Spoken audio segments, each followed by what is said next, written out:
নির্বাচনকে বিলম্বিত করা যাবে না। আসন্ন নির্বাচন হতে হবে সংস্কারমুখী ও উন্নয়নমুখী। বিজয় দিবস উপলক্ষে গুলশানে শোভাযাত্রার পর আয়োজিত পথসভায় একথা বলেন বাংলাদেশ জাতীয় পার্টি বিজেপির চেয়ারম্যান আন্দালিব রহমান পার্থ। আরও জানাচ্ছেন রাশেদ আনিস। মহান বিজয় দিবস উপলক্ষে বনানীর কামাল আতাতুর্ক সড়কে শোভাযাত্রার আয়োজন করে বাংলাদেশ জাতীয় পার্টি বিজেপির নেতাকর্মীরা। দলের চেয়ারম্যান আন্দালিব পার্থর নেতৃত্বে শোভাযাত্রাটি সড়ক প্রদক্ষিণ করে গুলশান ডিসিসি মার্কেটে গিয়ে শেষ হয়। স্মরণ করা হয় মুক্তিযুদ্ধের সকল শহীদদের। শোভাযাত্রা শেষে আয়োজিত পথসভায় আন্দালিব পার্থ বলেন, গেল 17 বছরে ফ্যাসিস্ট সরকার দেশের সকল কিছু ধ্বংস করেছে।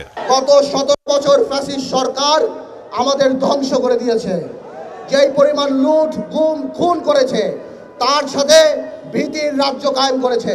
5ই আগস্ট যখন ফ্যাসিস্ট সরকার পালিয়ে গিয়েছে, তার সাথে ভীতিও নিয়ে চলে গিয়েছে। এখন মুক্ত চিন্তা করতে পারি, মুক্ত কথা বলতে পারি, মুক্তভাবে মানুষের সমালোচনা করতে পারি। এখনো আমরা দেখি আওয়ামী শাসন আমলের দুর্নীতিবাজরা ঘুরে বেড়াচ্ছে। আপনি দরবেশ সালমান রহমানকে অ্যারেস্ট করেছেন, এই জন্য আপনাকে আমরা সাধুবাদ জানাই। কিন্তু সামিটের আজিজ খানকে আপনি এখনো ধরতে পারেন নাই। আপনি এসালমের মতো মানুষকে এখনো ধরতে পারেন নাই। আমরা শুনি তারা নাকি বীর দর্পণে বিদেশে ঘুরে বেড়ায়।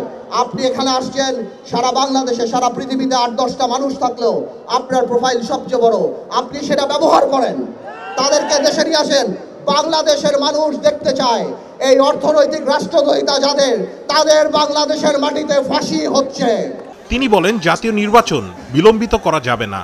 আসন্ন নির্বাচন হতে হবে সংস্কারমুখী ও উন্নয়নমুখী। ইউনূস সাহেব আজকে সকালে বলেছেন যে আগামী ডিসেম্বর কিংবা জানুয়ারি নাগাদ বাংলাদেশের নির্বাচন অনুষ্ঠিত হবে। আমার তরফ থেকে, আপনাদের তরফ থেকে ইউনূস সাহেবকে একটি ধন্যবাদ।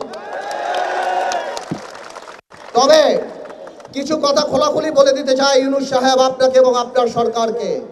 ইদানিংকালে আমরা দেখতে পাচ্ছি আপনার কিছু উপদেষ্টাদের কিছু কথাবার্তায় যে তারা আমাদের প্রতি এমন বিরূপ প্রতিক্রিয়া দেয়, এমনভাবে কথা বলে, এমনকি মনে হয় যে এই আন্দোলন শুধুমাত্র তাদেরই আন্দোলন।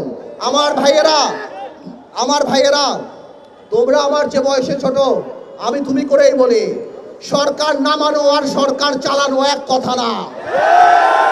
ভাইয়েরা, তোমাদের মনে রাখতে হবে, তোমরা হয়তো 10 বলে 20 রান করেছো, কিন্তু 180 রান বাংলাদেশের মানুষ করেছে 17 বছর।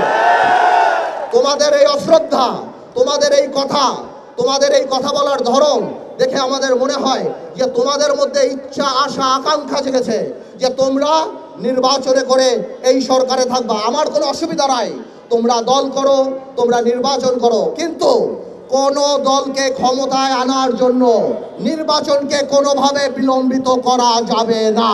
দেশের শিক্ষাবিদ ও সৎ মানুষদের রাজনীতিতে আসার আহ্বান জানিয়ে সবাইকে ঐক্যবদ্ধভাবে দেশ গড়ার তাগিদ দেন তিনি। বলেন, সকলে মিলে পজিটিভ বাংলাদেশ গড়াই তাদের লক্ষ্য। আপনারা আমাদের সাথে রাজনীতিতে আসেন। আপনারা মনে রাখবেন, আজকের আমার এই আহ্বানে যদি দেশবাসী আপনারা সাড়া না দেন, তাহলে ওই দিন দূরে নাই, আবার সংসদে লালটু, পল্টু, ইয়াবাবদি, বিচ্ছু শামসু, মমতাজদের মতো এমপি আপনারা দেখতে পাবেন। রাশেদ আনিস, 71, ঢাকা।